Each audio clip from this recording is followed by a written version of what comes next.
Hi, everyone. Welcome to VCTV, the Venture Capital TV from LATOKEN. Today is another day, another topic, another set of speakers. Today, we have a very specialized topic to cover on real estate and PropTech and Contech, pivots, investments, trends, covering the 2020 and what's the future of the space. So today we have two speakers, Anand and Amit, dialing in from India and Dubai, because Dubai and India obviously are heavily into real estate besides other countries, but Dubai, I'm sure, is more. And so before I start the panel, it's going to be a 40 minutes panel today. And so we're going to split between two of you. And before I start your introduction, I'd like to introduce myself. My name is Sunny Mohanty. I'm the Regional Director of LATOKEN based here in Singapore. I've been hosting VCTV since March 2020. Because of the coronavirus pandemic, we were unable to meet each other in person because of the lockdown that we had. So we moved everything into an online platform where we connect investors and founders and entrepreneurs. So that, to help each other out, to network, to collaborate, to build, to scale. So that's the whole idea. And we've grown since then. The community of founders, entrepreneurs, and investors have grown since then. And yes, and no stopping from there. So that's about me and VCTV a bit. So I'd like to now jump into our session with the introductions of our speakers. So today we have Anand, who is joining us for the very first time from Dubai. Anand, please start with a short introduction about yourself in the space, and then we go to Amit, and then we go over the questions. Thank you. Thanks, Sunny. Thank you so much for having me today. My name is Anand Narayanan. Yes, like you said, I'm in Dubai. I'm a half a banker and half a real estate professional. First half of my career in banking, in the treasury, corporate banking, and in the cross-border payment side of the business. And eventually in 2009, when the financial crisis happened, I kind of stumbled into real estate. Real estate happened to be by sheer chance, and then kind of grew on me. So that's how I moved into real estate. In real estate, I've had largely I've been on the advisory side of the business and the development side of the business. My last assignment was with DMAC as the MD for the international business. I'm in the process of setting up an alternate asset management company, largely focusing on the real estate space, and the alternate real estate space, and working towards getting back to India and putting that platform in place. Oh, wow. That's interesting to know. We'd like to hear more about that from you later. Thank you, Anand, and welcome to VCTV. Hi, Amit. Welcome back to VCTV. You've been on our real estate PropTech sessions before, but just in case for those who may not know you, can you please introduce yourself again? Thank you. Yeah, hi, I'm Amit. I'm the founder and CEO for Valiant Multifamily Office. So we're a multi-family office platform which works with 23 large family offices in the country to help manage their real estate portfolios and management. We also have a retail platform which is into acquisitions, dispositions, and property management, a brand called PropCare. And we have about 2,600 high net worth individuals and ultra high net worth families on the platform. So we started this about 15 years back. So we are now passionate, one of the most passionate players in PropTech, and we look forward to add value in that ecosystem. So that's about us. Excellent. Thank you, Amit. Great. So we are all set with the introductions. So we now move to the questions regarding the investments, the trends. Let's start with the trends. I would like to know what happened, with coronavirus pandemic, with offices shutting down and people working from home and remotely. So this industry has been obviously disrupted in a big way, and a lot of a change of business models, a lot of pivots in the space as well. So excuse me about that. So we'd like to hear from you because you are deep into that space. So Anand, I'd like to start with you with your insights for 2020. No, I think the good thing or the silver lining, as they may say, from what has happened in 2020 is it has been a zero-sum game for most, right? I mean, in terms of relative strength, almost every industry, but for online retail, almost every industry has been impacted. So relatively, wherever organizations were pre-COVID, they are prima facie at the same point today, relatively have lost, but they're not lost as compared to a peer as what it was pre-COVID. So, I mean, everybody is lost equally to a certain extent. So I would say one can't lose heart from that situation. You're by and large in the same spot, and you've reached bottom. So there's only one way, and that is up, right? From a real estate perspective, I think across the world, we are seeing a substantive interest in the residential segment. I believe residential is the first asset class to bounce within the within the overall real estate space, while office space, malls, even sub-segments like theaters and hospitals are seeing, hotels are seeing significant amount of stress. I think residential is significantly bouncing back. Prima facie, because there is a conscious and a credible belief right now amongst buyers that it is indeed a good time to buy. I think people believe that there is value, and housing is got to stay there, and many of those who were on the fence are stepping down to pick up assets. And my sense is urban locations across the world, whether it is Bombay, Bangalore, Singapore, or Dubai, have invested substantive amount of their resources in infrastructure over the decades, and it is residential that would kind of pull them out from the position that it is in. So I am seeing significant amount of capital, retail capital, credible capital moving into this segment, and I would see institutional capital coming in to lift some of the distressed assets that are there. Repackage them, give them that initial startup capital, and that will kind of push products back into the market for consumption. So I think that's something that I'm seeing in Dubai, and that's something that I keep hearing from friends back in India too. Fantastic. Thank you, Anand, for those opening remarks. Next, I'd like to go and hear from Amit. Your opening remarks for the show, please. Yeah, I think I quite a bit second with Anand, in terms of it's a zero-sum game, especially for the last year. I think when it started with a bang in January, and then as soon as the COVID happened in March, it actually started. We started seeing, the entire industry going southwards. There was negativity across, and by June or by July, we started seeing signs of upheaval happening. And as we speak, I think we are actually very close to reaching pre-COVID levels in most of the industries. Obviously, except online retail and warehousing as part of real estate industry, which we have seen growth, even during COVID. Most of the other parts and categories of the industry has actually come back to the same level as what it was pre-COVID. If we are not there, we're about 70-80% there. We're expecting another 20% to come in about 3 to 4 months. But there is clearly a ray of hope, which has happened across industry stakeholders specifically regarding to real estate industry. We have seen consumption levels going up, absorption happening. So everything was very bad about commercial, even office real estate, so on and so forth. But we have realized that slowly it's going away. I mean, it's still at a very nascent stage, but we're seeing signs of positive ray of hope across industries happening, across the sector. So, and I personally feel that another 6 months or 9 months into this whole COVID situation, and most of us will actually forget about how bad it was in the last July, and when the next second quarter, next financial year quarter will hit. So I feel there is a sign of positivity. It's a zero-sum game, as Anand put it.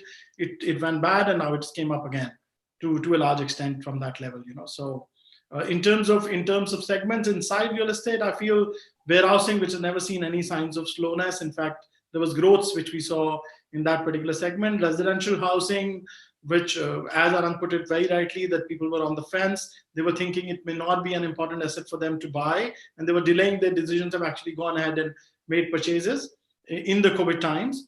And in some markets, we are even seeing signs of contrary, like Bombay, Delhi, NCR. We're seeing some signs of contrarian where certain micro markets are even growing, amid COVID. So, which is a very positive sign that way, So that's what I feel. Great, thank you. I think we have a common insight there, growth in the residential space, because we all mostly working from home, and we want to have that experience from home as well. And yes, investment follows that. Thank you for starting those with those insights. I would like to, because obviously Anand, I know that you plan to launch an STO for your project. That's where we started discussions probably last year or this year, beginning of this year. So I just want to talk about the different alternative models of investments, especially in the space. I'd like to start with Anand first. Thank you, Sunny. The platform that we are setting up, we call it REM Capital. The prima facie focus of this platform is to ensure that there is development and strength in terms of the alternate housing assets market. Today, if you look at India per se, I mean, nobody needs to talk about India's housing demand. Everybody knows that it is substantively large. But if you look at the housing demand and peel the onion, but for primary housing, all the other alternate housing assets are fairly underdeveloped, whether it is senior care, whether it's assisted living, whether it is student housing, managed rental homes, managed holiday homes, all these class of assets are fairly underdeveloped, Now, what we are trying to do is to see if we can put together a platform, which is a single platform which has the operating capability to manage various types of alternate housing assets, and then go and plug this into a real estate developer, giving the real estate developer the ability to diversify their product offerings into the market. So nobody needs to tell the real estate developer how to do residential. They know that side of the business. But all the other alternate housing assets are operating assets. You can't sell and forget about them. These are operating assets. So hence, once you deliver the asset for the next several years, you need to operate them. That's the space that we are getting in, and that's our origination process. From the perspective of securitization of assets, how we are looking at is once an operating, say, a senior care tower is put together, so it needs capital to put that asset into formative stages. That capital is brought through a distributed ownership model. Our idea of security tokens is not to raise capital. While most people across the world use STOs as a methodology to raise capital, our objective is not to use STOs as a capital raising platform, but as a tool to solve one of the most important constraints in the real estate business, which is exits. We all know it's very easy to buy real estate, but extremely difficult to sell real estate, right? I mean, if you have to buy a home, it's very easy to buy a home. You might possibly complete your purchase in 30 days, but you have to exit your asset. It takes several months to exit assets, So our fundamental piece is once, and let me take an example here. Once, let's say we put together a tower of senior homes, which is senior care homes. Let's say the capital is, let's say, a $25 million capital is gone in from, let's say, 100 people have contributed $25 million to put that capital in. That capital has come in a particular special purpose vehicle, which holds the capital and holds the asset. Now, the person who's contributed capital holds a partnership right in the underlying SPV, which holds that asset. What is the liquidity that we can offer to that original investor to be able to exit his investments? And that's where security tokens comes in. So what we are in short trying to achieve is to digitally tokenize partnership rights in an underlying SPV that holds an operating asset. So we will digitally tokenize partnership rights in an SPV and allow those digitally contracted partnership rights to be bought and sold in an online marketplace, and thereby offering liquidity to LLPs, which is one of the largest corporate structure which holds assets in India, to gain from liquidity norms that can come out of it. So from a capital markets perspective, I think we would be playing an important attribute, because today there are bond markets, there is equity markets, there is commodity markets. all of which give capital raising and liquidity norms in India. But for LLP as a corporate structure, or for partnership firms as a corporate structure, there is no marketplace to buy and sell partnership rights. It's extremely difficult to sell partnership rights that you might hold in a partnership firm, unless it's a friend that you sell it to, So we are creating that structure in place. Today, these LLPs will hold real estate, and hence it meets our corporate objective. But from a capital markets perspective, from SEBI's perspective, we will give in a platform which can tomorrow give LLP liquidity rights to, say, an LLP which holds tractors, need not necessarily hold real estate. And that's the play for us from a security tokens perspective. So we are staying focused on alternate assets, thereby developing alternate housing products that can come out of the market. And then through security tokens, offer liquidity to the original investors in terms of fractionalized sale of their investments. So what about the investors outside the original investors? As a retail investor, for instance, or an institutional investor, can I have fractional ownership of that partnership tokens or the shares that you just mentioned? Sure. So let me just elaborate how this is done, right? Let's say, for example, an LLP holds a tower of senior care homes. Let's say you have contributed $100,000, as original capital. So what you get in return is what I call as partnership rights. You might own, say, 0.05% of the LLPs, and hence you're a partner in the LLP which holds the tower. Mm-hmm.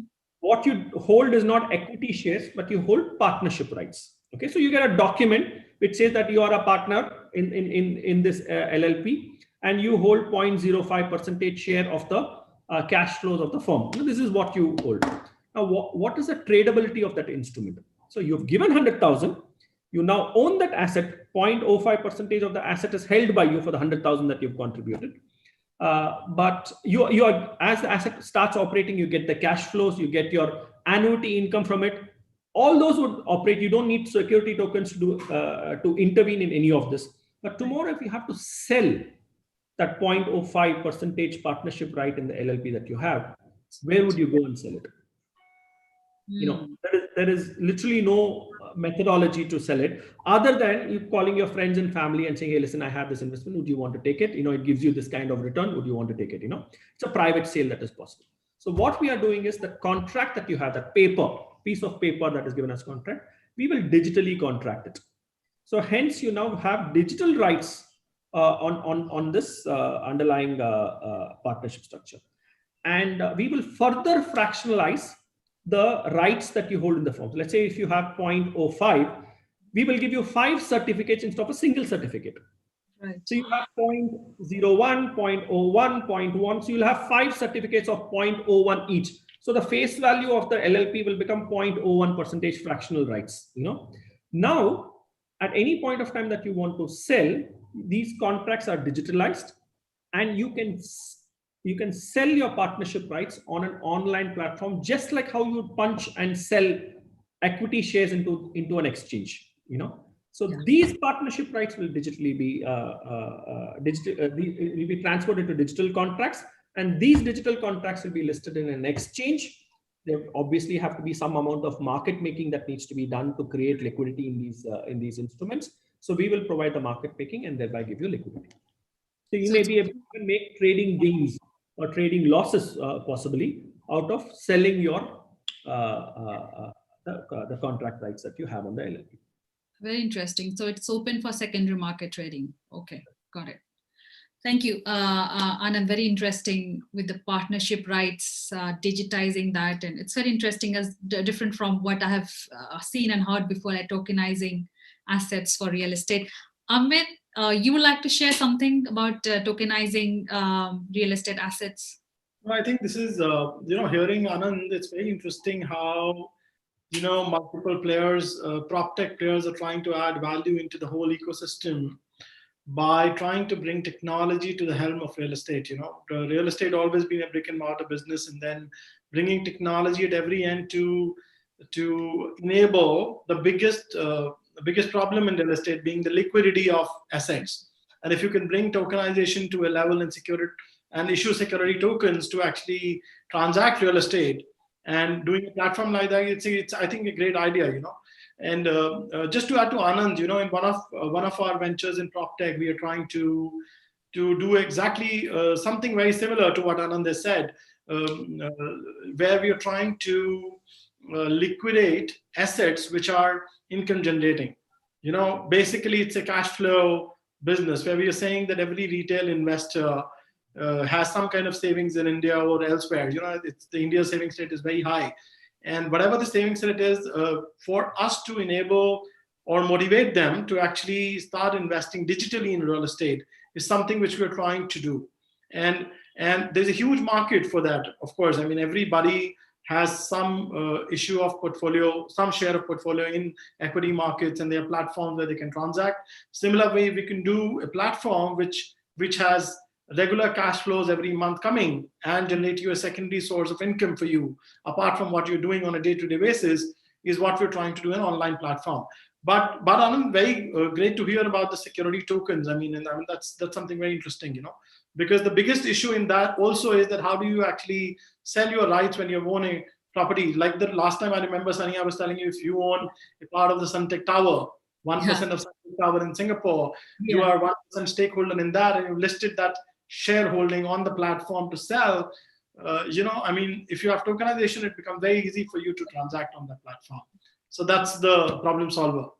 So that way, so I think it's a great thing. We're seeing a lot of people moving away from getting into the hassles of buying and selling real estate offline, which has become a lot of pain for a lot of consumers, So where we're trying to say that if there is a transparent, credible, highly integrity-wise, there's a platform which is digitally enabled, and you are given an option to buy and sell real estate on that.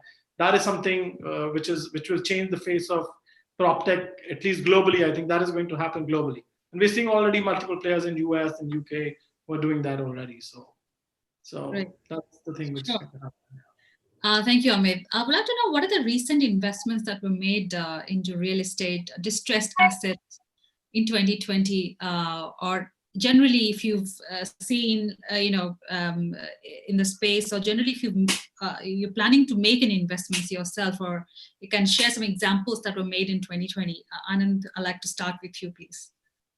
Yeah, I'm a little off from the Indian market. Probably Amit would be able to throw a better light. What I hear is there's a lot of private transactions that is happening, family offices and high net worth individuals picking up certain assets, ideally, most likely rent yielding assets, which is income generating assets. That is something that is happening.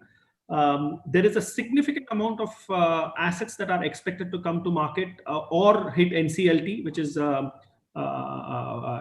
distress situation, largely from the hospitality side, from the retail shopping mall assets position. These are assets that are expected to reach markets, and the valuations are expected to become more reasonable. They are not yet become reasonable, and they are expected to become more reasonable in the coming months, thereby enhancing yields. I believe there is a point of time when institutional capital would come and pick those assets.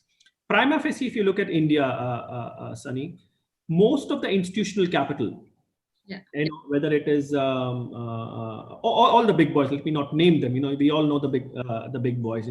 All the big boys are largely chasing fixed leased assets. They are either holding office assets, or to some extent they are moving into warehousing. The same institutional investors are one of the largest owners of operating assets.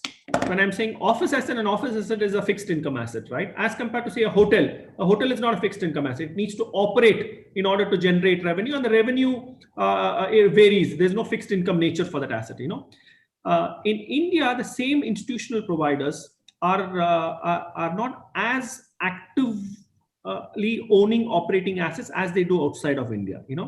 I think that's also one of the reasons for that is there's no credible platform today which is generating and managing operating assets. I think prior to the conversation, Amit mentioned that there are multiple people who are getting into this space. I think what India lacks today is a manager for operating assets.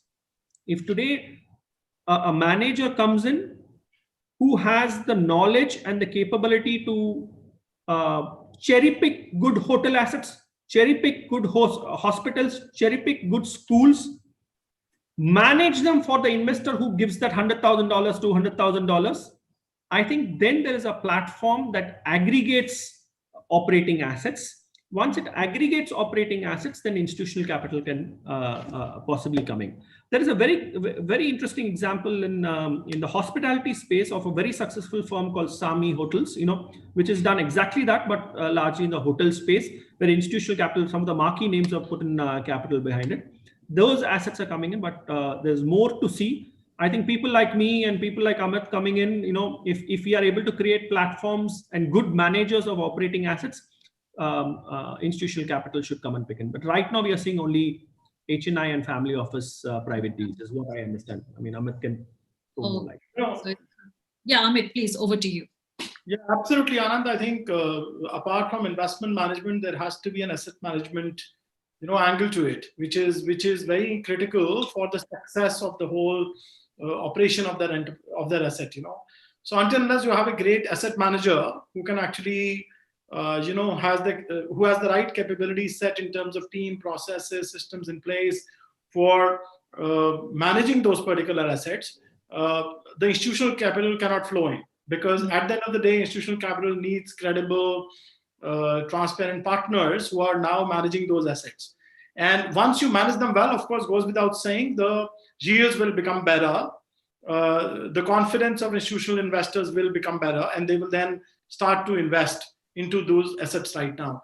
You're completely right when you say that India particularly lacks in such asset managers, because here it's more investment management than asset management. Whereas, in other markets which are more mature than the emerging markets perspective, we see a lot of these companies who are on one end of the spectrum are great asset managers, have a separate asset management platform and a team, and then they have an investment management team which actually raises capital from institutional investors to bring that capital onto the platform, who then invest into the asset management vehicle as well. So it is something which has to be done together, simultaneously and in very tandem.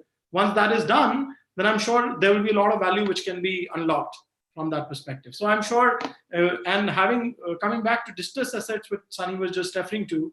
So distressed assets, it's something which actually got too much of attention during the COVID period, because there were a lot of distressed asset owners who were going in the market saying that, okay, we are suffering, and hotels doesn't have any business, retail malls are suffering. So they were always saying that, okay, is there anybody who can come and buy us? And so when that was happening, of course, there was a lot of these large family offices and large HNI investors who were always looking at opportunities in that space. But still, institutional capital is something which is still lacking in that space. So I know a lot of my friends who have started Distressed Opportunities Fund as an alternate AIF, where they're bringing now capital to pick up distressed assets, be it housing, be it other assets. So that, of course, has gained momentum. Distressed assets have, of course, gained momentum during the last 6 months. Okay, great. So I think for institutional investors to come get interested into this space, we have to have a platform aggregator, if I understand from Anand and Amit correctly, right? Sunny, the distress is not in real estate, right? The distress is in the everywhere. Business, absolutely.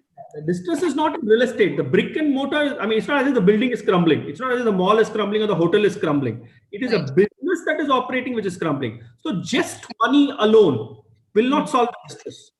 Right. So you need a manager to whom money is given, and the manager needs to know how to run the asset. Okay, if the existing operator leaves, let's say it's a hotel owned by, let's say, Amit, and he is appointed, let's say, for example, Hyatt to run the hotel, and Amit and the hotel is not doing well. Okay, and Anand comes in, Anand cashes out Amit, so Amit goes away. Okay, so Anand needs to take Amit's place. Anand needs to know how to run the hotel. Is Hyatt the right operating partner, or should I bring in a Lemon Tree to run the hotel? And then I need to know how to get the best out of Lemon Tree. If I don't know how to give the best out of Lemon Tree, and if just money buys out that asset, it won't solve the distress. Right. Absolutely agree with you, Anand.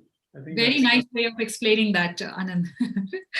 Thank you so much for clearing that with the audience we have today. Anything else you would like to add on, Amit, to Anand, or we are good? No, I think we are absolutely fine. I think, yeah. So let's talk about the future of Contech, real estate, and PropTech. I think, Amit, you wanted to share some insights with us? So I think the future, so I think the speed is slow, but I feel it should catch up soon. I think there is a lot of good, credible people getting into PropTech and Contech. Especially, I think India is lacking, in terms of new credible players getting in.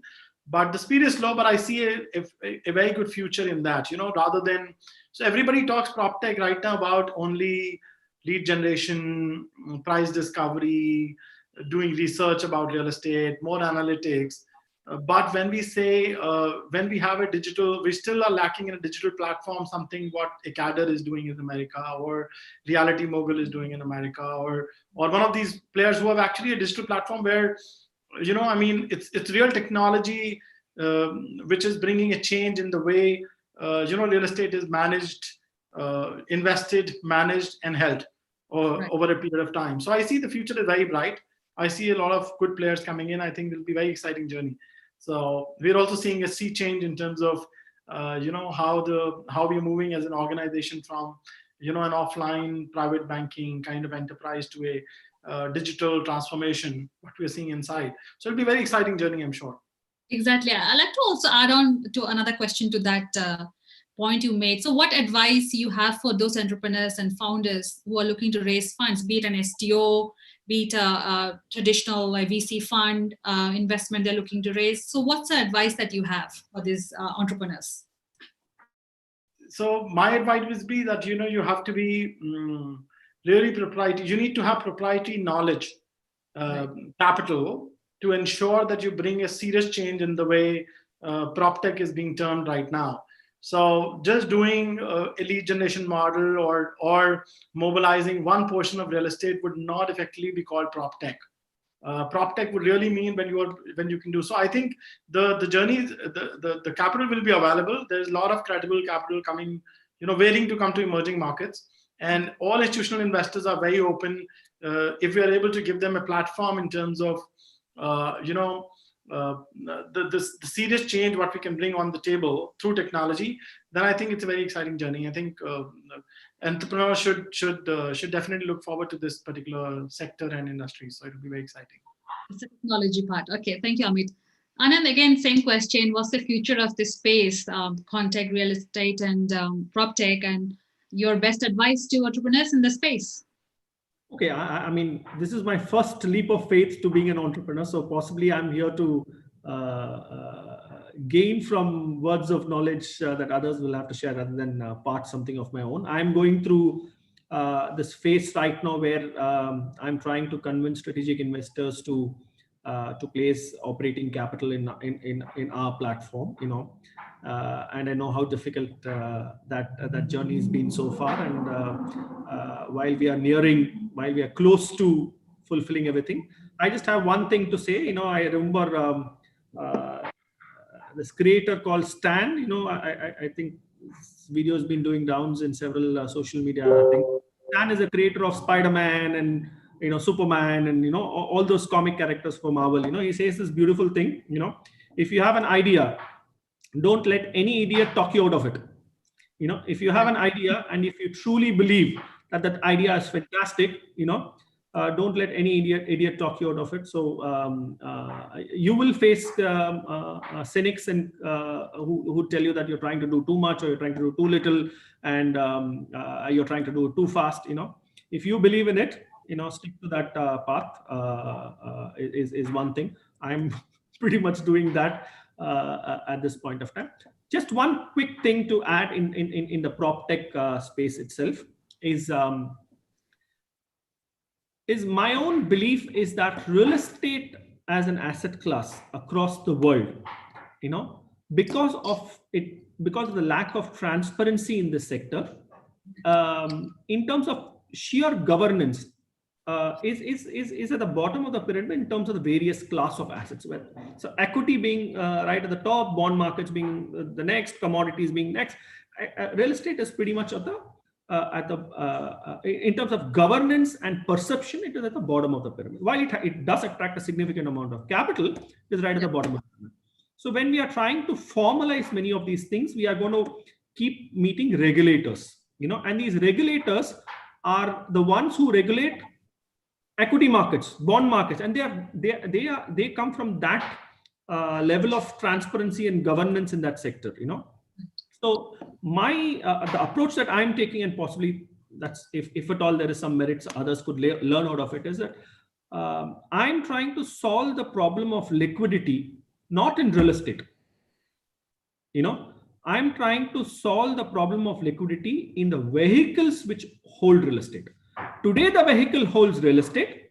Tomorrow, the vehicle could hold a tractor. It could hold a warehouse, or it could hold a tractor. It could hold anything, right? So the regulators have also been very, very proactive. There is sandbox norms that have come in SEBI's in Securities Exchange Board of India also, which says that fintech solutions, which are solving important problems where guidelines have yet not been laid, can enroll themselves into the sandbox norms, and the regulator permits you to do that. But our approach is that instead of saying that we are a fintech solution trying to solve real estate, we are trying to say we are a fintech solution trying to solve LLP rights. Okay. I'm not solving real estate. I am solving LLP's liquidity. Okay. Today my LLP holds real estate, so it solves real estate. But listen, I'm doing service to the country that tomorrow if LLPs have a marketplace, I mean, LLPs could hold any asset. Why just a real estate? It could hold a gold mine for all you know. Absolutely.